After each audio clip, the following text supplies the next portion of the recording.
السلام علیکم ورحمۃ اللہ وبرکاتہ۔ حضرت ابن مسعود رضی اللہ تعالیٰ عنہ سے روایت ہے، وہ فرماتے ہیں کہ ہم رسول اللہ صلی اللہ علیہ وسلم کے ساتھ جہاد کیا کرتے تھے اور ہمارے ساتھ بیویاں نہیں تھیں، اس لیے ہم نے کہا یا رسول اللہ صلی اللہ علیہ وسلم، ہم اپنے آپ کو خصی کیوں نہ کر لیں؟ تو آپ صلی اللہ علیہ وسلم نے ہمیں اس سے منع فرمایا۔ حضرت عائشہ صدیقہ رضی اللہ تعالیٰ عنہ فرماتی ہیں کہ میں نے عرض کیا یا رسول اللہ صلی اللہ علیہ وسلم، فرمائیے اگر آپ کسی وادی میں اتریں اور اس میں ایک درخت ایسا ہو جس میں اونٹ چر گئے ہوں اور ایک درخت ایسا ہو جس میں سے کچھ بھی نہ کھایا گیا ہو، تو آپ اپنا اونٹ ان درختوں میں سے کس درخت میں چرائیں گے؟ تو نبی علیہ الصلوۃ والسلام نے فرمایا اس درخت میں جس میں سے ابھی چرایا نہیں گیا ہو۔ ان کا اشارہ اس طرف تھا کہ رسول اللہ صلی اللہ علیہ وسلم نے ان کے سوا کسی کنواری لڑکی سے نکاح نہیں کیا۔ حضرت عائشہ صدیقہ رضی اللہ تعالیٰ عنہ فرماتی ہیں کہ رسول اللہ صلی اللہ علیہ وسلم نے فرمایا، اے عائشہ، مجھے خواب میں 2 مرتبہ تم دکھائی گئیں، ایک شخص یعنی جبرائیل تمہاری صورت حریر کے ایک ٹکڑے میں اٹھائے ہوئے ہے اور کہتا ہے کہ یہ آپ کی بیوی ہے۔ میں نے جو اس کپڑے کو کھولا تو اس میں تم تھیں۔ میں نے خیال کیا کہ اگر یہ خواب اللہ تعالیٰ کی طرف سے ہے تو وہ اسے ضرور پورا کر کے رہے گا۔ حضرت ابو ہریرہ رضی اللہ تعالیٰ عنہ سے روایت ہے کہ رسول اللہ صلی اللہ علیہ وسلم نے فرمایا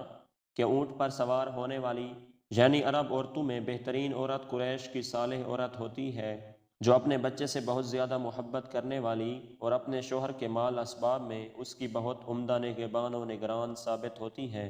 حضرت ابو ہریرہ رضی اللہ تعالیٰ عنہ سے روایت ہے کہ رسول اللہ صلی اللہ علیہ وسلم نے فرمایا کہ عورت سے نکاح 4 چیزوں کی بنیاد پر کیا جاتا ہے۔ نمبر 1 اس کے مال کی وجہ سے، نمبر 2 اس کے خاندانی شرف کی وجہ سے، نمبر 3 اس کی خوبصورتی کی وجہ سے، نمبر 4 اس کے دین کی وجہ سے، اور تو دیندار عورت سے نکاح کر کے کامیابی حاصل کر، اگر ایسا نہ کرے تو تیرے ہاتھوں کو مٹی لگے گی، یعنی اخیر میں تجھ کو ندامت ہوگی۔ حضرت سہل رضی اللہ تعالیٰ عنہ سے روایت ہے، وہ فرماتے ہیں کہ ایک صاحب جو مالدار تھے رسول اللہ صلی اللہ علیہ وسلم کے سامنے سے گزرے تو نبی علیہ الصلوۃ والسلام نے اپنے پاس موجود صحابہ سے پوچھا کہ یہ کیسا شخص ہے؟ صحابہ نے عرض کیا کہ یہ اس لائق ہے، اگر یہ نکاح کا پیغام بھیجے